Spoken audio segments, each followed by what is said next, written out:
Hi, Ray here. I'm glad you could join me.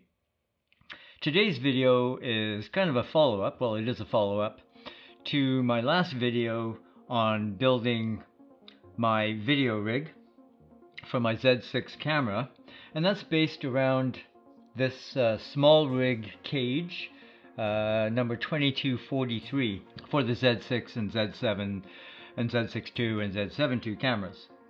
Fits all of those. And as I mentioned in my last video, I was going to be making some additions to this rig. I don't have all the ones on here that I had in my last video, so you can check that out if you want to see more of the rig. But now what we're going to do in this video is we're going to add the SmallRig matte box and the mini follow focus.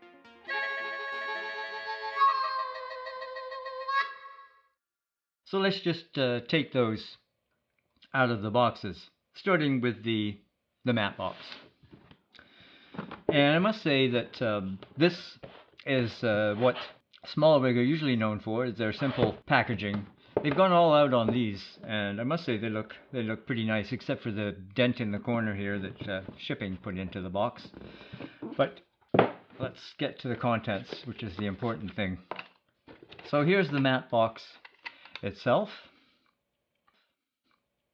Pretty straightforward, with a carbon fiber flag here, and I think the back is some other kind of composite, maybe carbon fiber, I'm not quite sure. But there's the matte box, and then also we have these adapter rings here, and we just happen to have the 77 millimeter adapter ring right on top there that will fit this lens that I have on here, which is an f-mount, adapted f-mount lens on the Nikon Z6. This is the 24-70, and it has a 77 millimeter filter thread. So we can start off by putting this 77-92 adapter ring, and 92 millimeters is the size of the opening here. So we can put that on first, but I already know what I'm going to do here in terms of illustrating that this matte box can take filters on the inside, so like screw-in filters, variable neutral density filters or whatever, and that's one of the attractions of this matte box.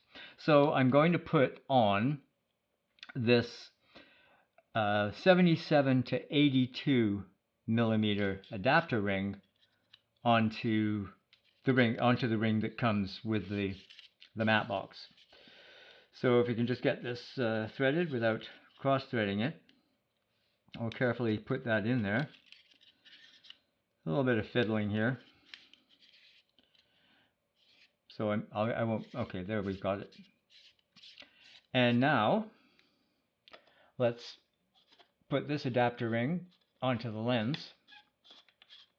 There we go. Nice threads on these adapter rings, I must say.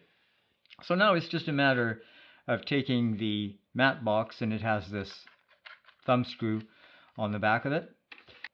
Before I do that, I'm forgetting where I was. So, for instance, people have asked, can you stack filters in there? And the answer is yes. And I'll illustrate that. So we can take something like this this Tiffin black Pro Mist filter, and I can stack it with something like this Nisi adjustable ND filter. So let's just put these together before we do anything. So I'm going to thread like so. And now, because we've got the 77-82, and these filters are both 82 millimeter filters, and the reason that I bought those is because I can always step those, as I'm doing here, because that's the largest lens filter size that I have, and so I can always step them down. And then this will go on right over the top. Tighten that up, and there we have our matte box. There's the flag, and you can see it's working for my key light there. it's working quite well. Now, you can also, let me just take this flag right off of here. We got a little thumb screw there, whatever you want to call it. We can take that right off. It also has this filter holder here. And if we release, there's a little tab on the back here. If we release that tab, it slides out. Now, one criticism that I have about this filter holder, and that is that if we use our larger filters like the, what are they, 5 by 4.5 filters, which are a lot more expensive because they start in somewhere around $250 a piece for that size filter, for good quality filters, which is why it's attractive to have a variable neutral density filter in a rig like this. But if we have those filters, and I think this will hold one or two, I think this will hold 2 filters at once. Don't quote me on that, but I'll look it up. And here's my other criticism of this, is it's a whole lot fiddly, actually.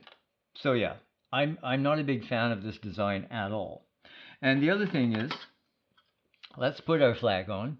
And of course, we don't have side flags with this. The reason that I went with this, and I actually don't have this on here quite right. There we go. That's better. The reason that I chose this over one of the larger swing away matte boxes is those are great, make it much easier to change lenses. However, for a rig of this size, it really is overkill. And I mean, the matte boxes would be larger than the rest of the rig.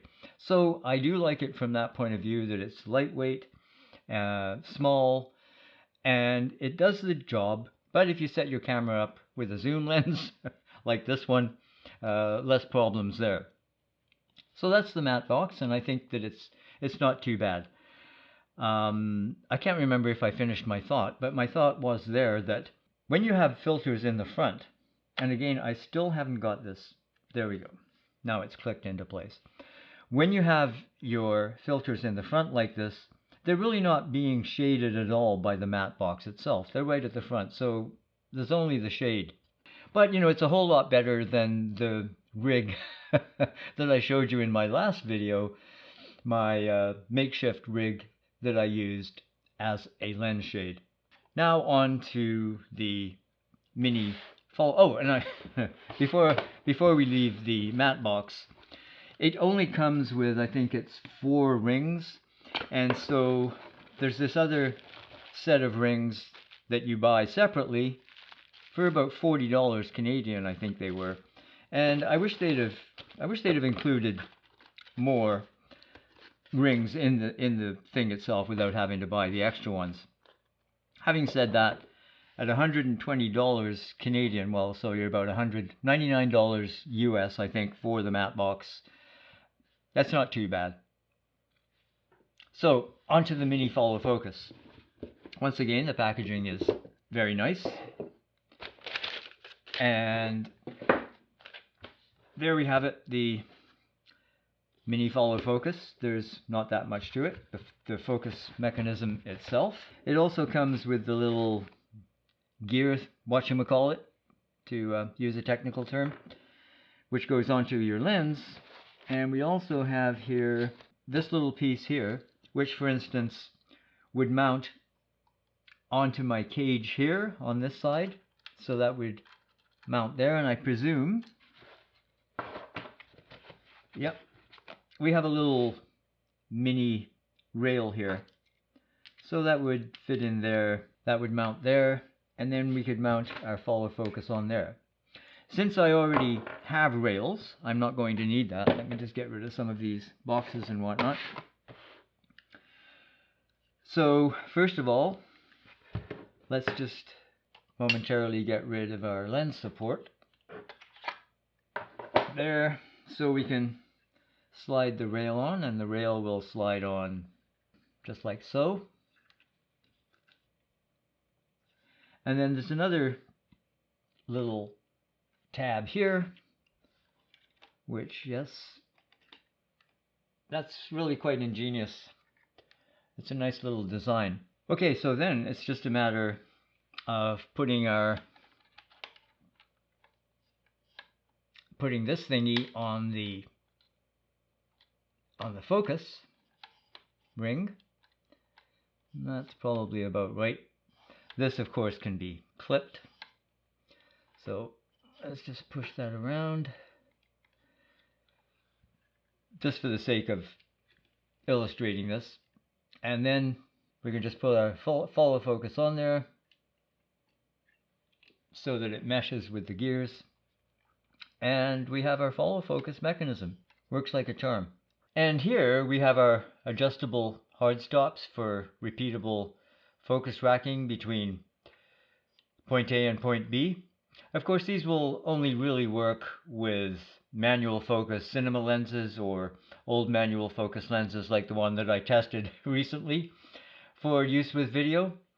When it comes to focus by wire lenses like the modern lenses, really you just have to eyeball it. But this works very nicely. It's very smooth, and I think it's going to be great.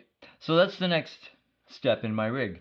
Follow focus and matte box. And I also mentioned in the last video that I was also going to find a power solution for this rig so that I can power everything that's on it, from the Atomos Ninja 5 recorder monitor to, well, the whole rig, including the camera.